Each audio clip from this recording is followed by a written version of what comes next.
Malheureusement, aujourd'hui, la majorité d'entre nous craignent la mort. D'autres la voient comme un moyen de stopper une vie trop compliquée. Et si à la fin de cet épisode, tu comprenais qu'accepter la mort, échanger avec elle, peut te permettre de beaucoup mieux vivre. Attention, je préfère te prévenir, ce n'est pas un épisode à mettre dans toutes les oreilles. Mais si tu suis mes conseils, il est fort possible que tu vois différemment la mort à la fin de cet épisode. Et que cette dernière te permette de comprendre ta définition d'une vie riche, épanouie et pleine de sens. Salut à toi, tu es sur Dépasse-toi et je suis Sylvain Viens. Tous les mardis dès 7h, je te proposerai des idées pour comprendre ton fonctionnement, améliorer tes relations, trouver de la motivation ou encore développer ta confiance en toi. Et tout ça pour t'aider à créer une vie riche, épanouie et pleine de sens. Si tu ne veux rien louper et profiter de tout ce que j'ai à t'offrir, je t'invite à t'abonner à la newsletter sur mon site, sylvainviens.com. Aujourd'hui, pas d'avis Apple, même s'ils sont toujours indispensables pour m'aider à propager ce virus du mieux-être. Mais je te partage le retour d'Estelle suite à la dernière lettre privée. Merci pour tes conseils. Cela me fait énormément de bien de recevoir ta lettre hebdomadaire. C'est devenu un petit rituel. En effet, à chaque fois que je te lis le jeudi, cela me met un peu de baume au cœur. C'est marrant, chaque sujet que tu proposes me parle. Merci pour tout. Tu sais Estelle, au bout de 2 ans d'échanges réguliers avec mes auditeurs, avec mes lecteurs et les personnes que j'accompagne, j'ai une idée assez précise de quels peuvent être les sujets qui vous aident. Et donc, le jeudi, j'en profite pour toujours remettre une petite couche. Donc merci beaucoup pour ton message, et j'espère que tu auras donné envie à plein de personnes qui ne sont pas encore aujourd'hui abonnées de nous rejoindre. Revenons à notre sujet, la mort. J'en ai déjà parlé dans plusieurs épisodes car je m'y suis frotté de trop près durant une partie de ma vie. Et c'est malheureusement le cas de beaucoup de personnes. Pour certains, la mort c'est le passage vers une autre vie, quelquefois un monde plus sympa, et qui leur offrira une vie meilleure. Pour d'autres, la mort c'est la fin. C'est quelque chose qui fait très peur. La peur de mourir avec des regrets, de n'avoir pas suffisamment vécu, de n'avoir pas profité de ce que l'on devait créer ou être. C'est une idée que je vais utiliser dans cet épisode. Pour d'autres encore, la mort, c'est une solution à une vie trop compliquée, une vie d'incompréhension, une vie qui leur semble vide de sens. Ces personnes baissent les bras souvent trop rapidement, parce qu'elles ne sont pas suffisamment entourées, ou parce qu'elles n'ont pas compris comment traverser les tempêtes. Et enfin, certains l'associent à la vieillesse, ce que j'appelle moi la sagesse, aux rides, ces beaux souvenirs que l'on porte sur le visage, ou encore à la maladie, même si l'on sait qu'aujourd'hui une vie épanouie protège de beaucoup d'entre elles. Je ne sais pas dans quel groupe tu te situes, mais rassure-toi, si tu t'es retrouvé dans ce que je viens de te raconter, c'est normal. C'est une grande majorité des personnes qui nous entourent. Sauf qu'appartenir à un de ces groupes, c'est le risque de passer à côté de ta vie. Ou d'avoir une vie qui n'est pas pleinement épanouie. Parce que tu vas avoir des peurs. Ou l'attente d'un truc qui n'arrivera peut-être jamais. Les solutions ne sont pas forcément simples. L'idée, c'est de se dire que la vie, c'est une chance incroyable. Et que l'on doit profiter de chaque instant. Chaque instant de ta vie doit te permettre d'être un peu plus heureux. Même pendant les tempêtes. Même quand tu as l'impression que tout s'écroule autour de toi. Tu dois aussi comprendre que la mort ne fait plus peur quand tu vis pleinement ta vie. Et quand tu auras compris tout ça, tu pourras utiliser la mort comme un tremplin vers l'épanouissement, comme une rampe vers quelque chose de bien plus sympa. Mais pour réussir à faire ça, il faut réussir à modifier ses croyances, modifier sa compréhension de la vie. Comme je viens de te le dire, ce n'est pas simple. J'aurais pu te conseiller, et c'est aussi un super moyen de désactiver les peurs, d'en parler, de les poser sur papier, de partager ta souffrance avec d'autres. Mais tu sais que j'aime te proposer des angles de vue différents, qui t'amènent souvent à trouver des solutions beaucoup plus efficaces. Comme d'habitude, je me suis posé des questions, et je vais te citer les principales. Comment finir sa vie, arriver donc à la mort en ayant fait ce qu'on avait à faire? Comment n'avoir aucun regret, avoir l'impression d'avoir profité de la vie, tous les jours? Comment avoir été aligné avec ses valeurs, et être fier de ce qu'on a vécu, et de qui on a été? Posé comme ça, de but en blanc, c'est pas simple. Donc je vais décliner cette réflexion en 2 axes. Un premier plus introspectif, porté vers l'intérieur, et le second plus extérieur. Si l'on réfléchit à ce qu'est une vie épanouie, c'est la somme de toutes ces journées où tu vas respirer. Donc on peut se poser la question, comment passer les meilleures journées possibles? Et là, je pense à un exercice. Le rituel du lit de mort. Tout simplement, imagine que là, tu es devant ton médecin et que ce dernier t'annonce que ta vie s'arrête demain. Demain, ta vie est finie. Mais contrairement à beaucoup, tu as la chance d'être au courant. À quoi passes-tu ta dernière journée? Est-ce que c'est à regarder des séries sur Netflix ou à contacter les personnes qui t'ont marqué et à qui tu as envie de dire au revoir?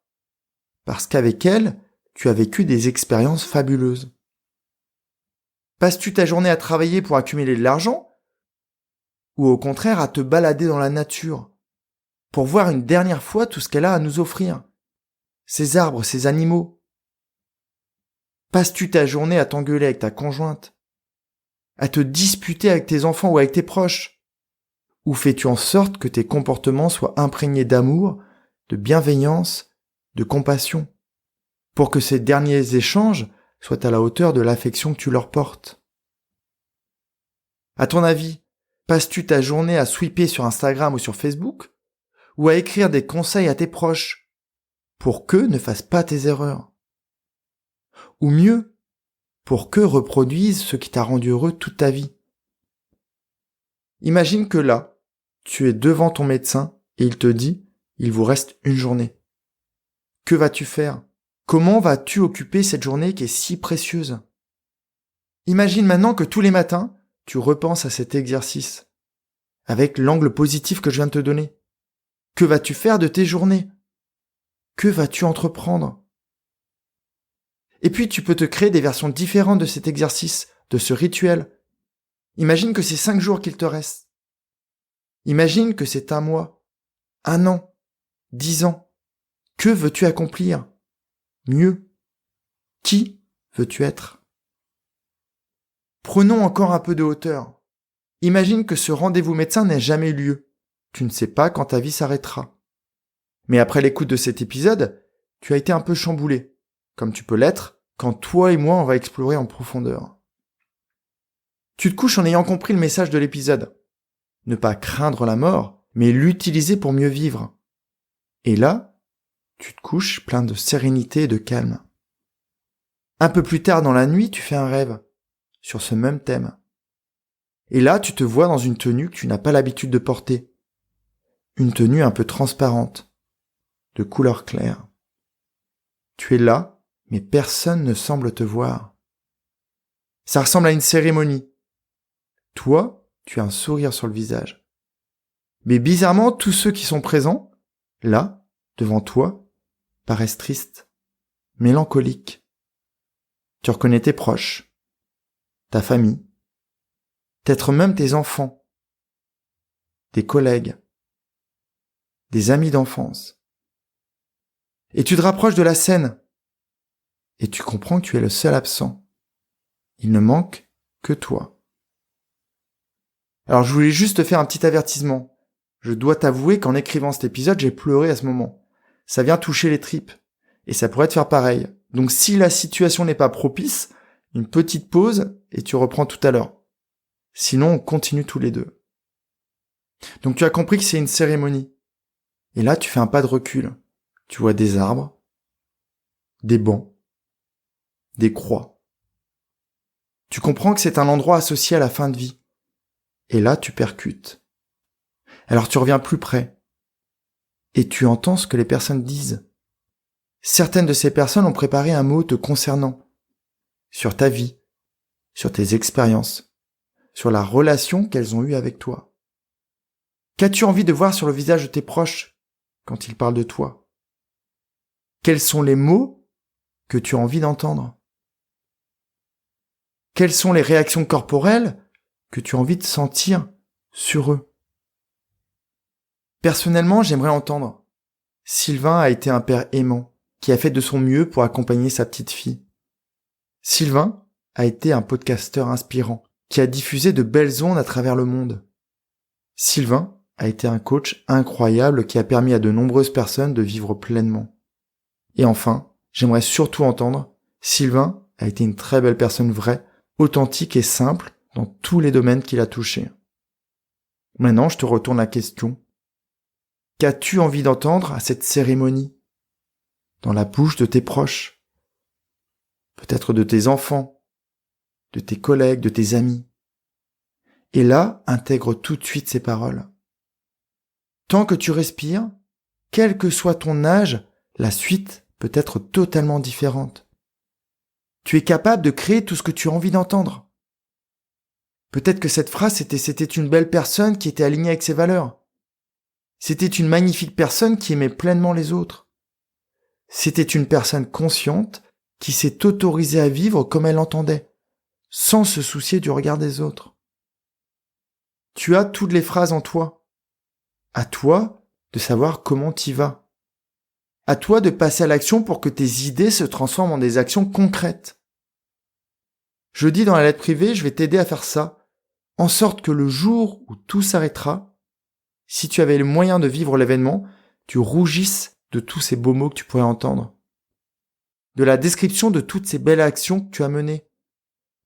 De toutes ces belles relations dont tu as profité toute ta vie et que tu as entretenues avec amour et bienveillance. En attendant jeudi, j'ai vraiment hâte d'y être. Je te souhaite une fabuleuse journée pleine d'actions qui te rapprochent de qui tu veux être, dès demain et jusqu'à la fin de ta vie. Prends bien soin de toi, je te dis à jeudi. Bye bye. Si cet épisode t'a appris quelque chose, n'hésite pas à en parler autour de toi. Dis-toi qu'à chaque fois que tu m'aides à le diffuser, tu fais tous les jours un peu plus pour aider tes proches et influencer positivement les gens qui nous entourent. Je te remercie très sincèrement pour ton écoute et je te souhaite vraiment le plus beau pour la suite.